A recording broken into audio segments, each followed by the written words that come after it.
জয় মা, জয় মা। মিনু, হ্যাঁ মিনু, জয় বাবা, জয় বাবা, জয় ব্রহ্মা মহেশ্বর, জয় জয় দুর্গা লক্ষ্মী সরস্বতী, জয় জয় ভগবান দেবতা। আমায় ডাকছো? দেবতা তুমি কি গো, সকালে উঠে একটু ঠাকুর দেবতার নাম করছি, তুমি আমার ঝাঁটা দেখালে? উঠুন ঝাড় দিচ্ছিলাম, তো হাতে ঝাঁটা থাকবে না তো কি রজনীগন্ধা স্টিক থাকবে? আচ্ছা হলো তো, এখন বলো কি বলবে। শুনলে তোমার বোনের কথা শুনলে?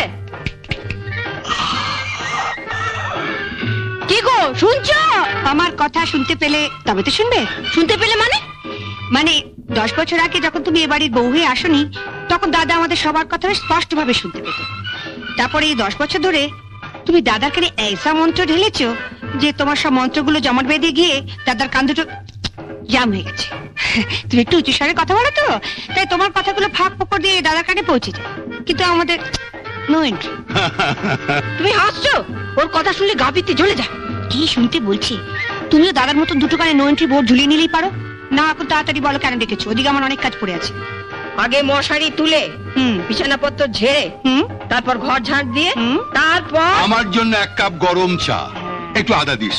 কাল রাতে হঠাৎ ঠান্ডা লেগে গেছে, গলাটা কেমন ব্যথা ব্যথা করছে। তোমাদের সংসারে কেন যে আমি মা দুর্গা হয়ে জন্মালাম না? হঠাৎ কথা বলছো না, মানে মা দুর্গা হয়ে জন্মালে আমার কেমন 10খানা হাত থাকতো। একখানা হাতে তোমার মশারি তুলতাম, আরেকখানা হাতে তোমার বিছানার চাদর পাল্টে দিতাম, আরেকখানা হাতে ঝাড় দিতাম, আরেকখানা মানে আদা আদা থ্যাতলাতাম। শুনলে না দাদা বললো আদা দিয়ে চা করে নিয়ে। আদাটা আগে না থ্যাতলালে চাটা করবো কি করে? যাই এক এক করে কাজগুলো সারি, ওদিকে আমার এক গাদা কাজ পড়ে আছে। তো আগে থ্যাতলাবো না ঝাঁটাবো? ঝাঁটাবে মানে আগে উঠোতে ঝাঁট দিয়ে দেবো না দাদার জন্য আদা থ্যাতলে চা করে আনবো? তোমার যা ইচ্ছে তাই করো, মেয়ে হয়েছে একখানা। আরে বরঞ্চ ঝাঁটাই। তুমি আমার পূজা রেগে আছো? সব কাজ ফেলে দাদার জন্য আদা থেতলে চা করে আনলে তুমি আমার ভালো মানুষ দাদাটাকেই থেতলে দেবে। এখন তো হ্যাঁ হ্যাঁ করে হাসছো, বিয়ে দেবার সময় বুঝবে পাত্র জুটলে হয়। না জুটার কি আছে, দেখতে শুনতে ভালো, কাজকর্ম জানে। কিন্তু যে একখানা মুখ, 7 দিন বাদে দেখবে শ্বশুর বাড়ির লোক হিড়ির করে টানতে টানতে এসে ফেরত দিয়ে যাবে। না না না, তোমাকে যখন বিয়ের 10 বছর বাদেও বাপের বাড়িতে ফেরত দিয়ে আসেনি, তখন ওকেই বা। কি বললে? তা নয় আমি। হ্যাঁ তুমি ভেবেছোটা কি? সকাল থেকে বর্দার ঘরে বিছানাপত্র তুলছো, ঘর ঝাড় দিচ্ছ। কেন আমরা কি সংসারে টাকা দিই না? বর্দা শুধু একাই দেয়? সকাল থেকে ডেকে ডেকে পরে গলা ব্যথা হয়ে গেল। তাহলে তোমাকে বেশ করে থেতলে দিই। কি বললে? আমায় থেতলে দেবে? আহ, তোমাদের সবারই এক দোষ। কথাটা শেষ করতে দেবে তো? বর্দার ঠান্ডা লেগে গলা ব্যথা হয়েছে, তাই আদা থেতলে চা করে দেবো। আর তুমি বলে না যে আমার জন্য চেঁচিয়ে চেঁচিয়ে গলা ব্যথা হয়েছে, তোমাকে একটু থেতলে। কাকা মাচা পরে হলেও চলবে। আগে এই শাড়িটা নাও, শাড়িটা সাবান দিয়ে কাচবে, কেচে মার দেবে, মার দিয়ে ছাদে গিয়ে শুকোতে দেবে। আর হাতে একটা কঞ্চি নিয়ে দাঁড়িয়ে থাকবে, দেখবে শাড়িতে কাক না বসে, বুঝলে? তারপর শাড়িটা শুকোলে ইস্ত্রি করবে, ইস্ত্রি করে আমার হাতে এনে দেবে। আমি এই শাড়িটা পরে সন্ধ্যেবেলা দাদার আশীর্বাদে যাবো। দাঁড়াও, তুমি তো গড়গড় করে বলে গেলে, আমি ঠিক বুঝতে পারছি কিনা দেখি। শাড়িটা নিলুম, এটাকে সাবান দিয়ে কাচলুম, তারপর ছাদে গিয়ে শুকোতে দিলুম, তারপর একটা কঞ্চি নিয়ে রোদের মধ্যে দাঁড়িয়ে রইলুম যাতে কাকে না করে, তারপর এটা সন্ধ্যেবেলা ইস্ত্রি করে তোমায় দিলুম। ঠিক আছে, বুঝতে পেরেছি। না ঠিক নেই। ঠিক নেই? কাঁচার পর মারটাকে দেবে? মারের কথা তো তুমি ভুলে গেলে। কি যে বলো বৌদি, মারের কথা আমি বলে যাবো? মারটা কখন কিভাবে দিতে হয় সেটা আমার ঠিক মনে আছে। আমি ঠিক সময় মতো দিয়ে দেবো, আর এমন মোলায়েম ভাবে দেবো না বৌদি, তুমি টেরও পাবে না। কি বললে? আবার শুনছো? আমার চাটা কখন দিবে? এই মরেছি। আগে চাটা দেবো না মাটা দেবো সেটা বৌদির সঙ্গে কথা বলে জানিয়ে দিও, সেই মতো দেবো। ওসব শাড়ি ফাড়ি এখন ফেলে রাখো তো দেখি। তোমার মেজবদির তো খেয়ে দিয়ে কাজ নেই। সাত সকালে কোথায় ঠাকুর দেবদের নাম করবে তা না, সাজগোজ নিয়ে বসে। তাও যদি জানতাম সাজলে একটু ভালো দেখ। এই ছোট বৌদি, এটা কিন্তু তোমার আগের কথা। পাড়ার সব মেয়ে বউরা আমায় বলেছে যে আমার 3 বৌদির মধ্যে মেজ বৌদি সবচেয়ে সুন্দরী। সাত সকালে আমার আর মুখ চুটিয়ে না। ঘুম থেকে উঠে মুখে একগাদা রং মেখে রাখলে সবাইকেই আমার সুন্দর দেখায়। না না না, ফকুনের দুধ গরম করকে যাও। ঘুম থেকে উঠেও দুধ না পেলে আবার কান্নাকাটি শুরু করবে। তা না এনে দিচ্ছি, কিন্তু তুমি একটু বোকা আছো। বোকা? কেন?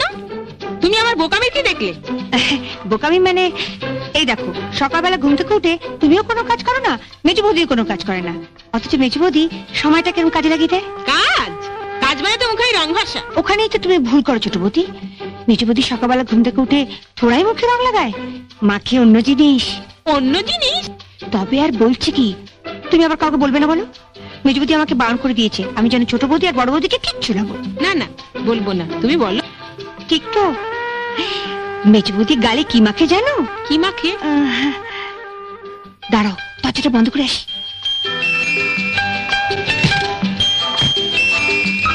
রোজ ঘুম থেকে উঠে মেজো বৌদি ঘরের দরজা বন্ধ করে কেন বসে থাকে জানো?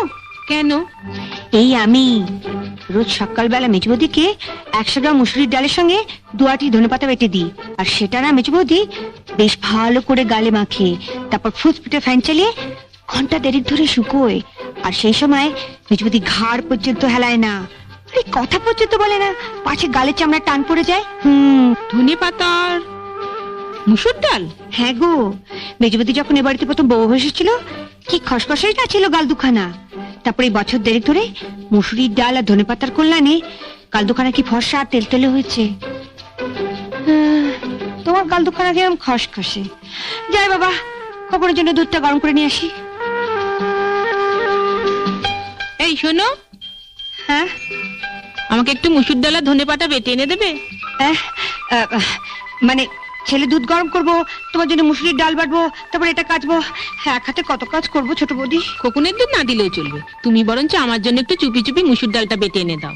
ঠিক আছে, তা না হয় দেবো, কিন্তু ছেলে কাঁদলে তুমি সামলাবে।